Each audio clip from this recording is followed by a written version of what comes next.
துலாம் துலாம் ராசிக்காரர்களுக்கு மிகப்பெரிய நன்மைகள் இப்போது இருக்கு.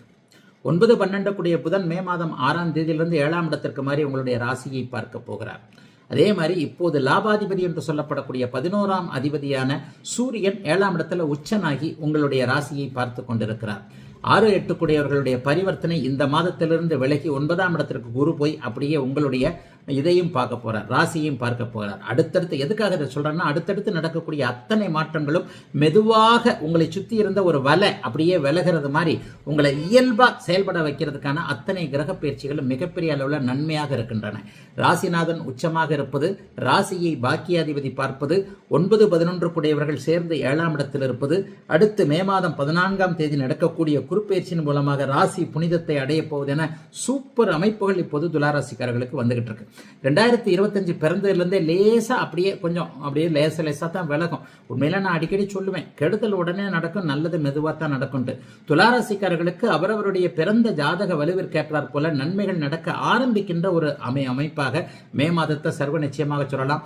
மனைவியின் பேரில் தொழில் வைத்திருப்பவர்கள், மனைவியின் உறவினர்களோடு சேர்ந்து தொழில் செய்யக்கூடியவர்கள் அனைவருக்குமே இதுவரைக்கும் இருந்து வந்த கஷ்ட நஷ்டங்கள் விலகும். கூட்டு தொழில் முன்னேறக்கூடிய தன்மை, நண்பர்களோடு சேர்ந்து ஏதாவது தொழில் ஆரம்பிக்கலாமான்ற எண்ணங்கள் வரக்கூடிய அமைப்புகள் இப்போது கண்டிப்பாக உண்டு. அது சக்சஸும் ஆகும். எந்த தொழிலையும் இப்போது துளாராசிக்காரர்கள் தைரியமாக ஆரம்பிக்கலாம். வேலையை விட்டுட்டு தொழில் ஆரம்பிக்கலாம்னு நினைக்கிறவங்களுக்கு பரவாயில்ல, நல்ல அமைப்புகள்லாம் வரும். பெரிய கஷ்ட நஷ்டங்கள் வந்துடாது. பணப்பிரச்சனைகள் தீரும். முதல் திருமணம் தோல்வியுற்று 2வது திருமணத்தை எதிர்பார்த்து காத்து கொண்டிருப்பவர்களுக்கு மே மாதத்தில் ஒரு நல்ல அமைப்பு.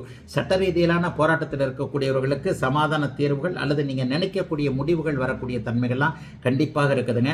மனசு கொஞ்சம் சாந்தமாக இருக்கும். 50 வயதுக்கு மேற்பட்டவர்கள் எல்லோருக்குமே அவரவருடைய வயதிற்கேற்றார் போல கடன் நோய் தீர்ப்புகள், வம்பு வழக்குகள் தீரக்கூடிய அமைப்பு, சாதகமாக முடியக்கூடிய தன்மை.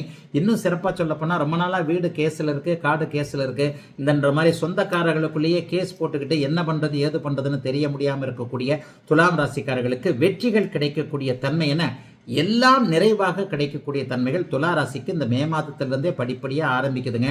நீங்க எந்த அளவிற்கு முயற்சிகளை செய்கிறீர்களோ அந்த அளவிற்கு துளாராசிக்காரர்களுக்கு கண்ணு கட்டிய தூரம் வரை வெற்றி ஒன்றே உறுதியாக இருக்கிறது என்று சொல்லக்கூடிய நிலைமையில நன்றாக இருக்கிறது இந்த மே மாதம்.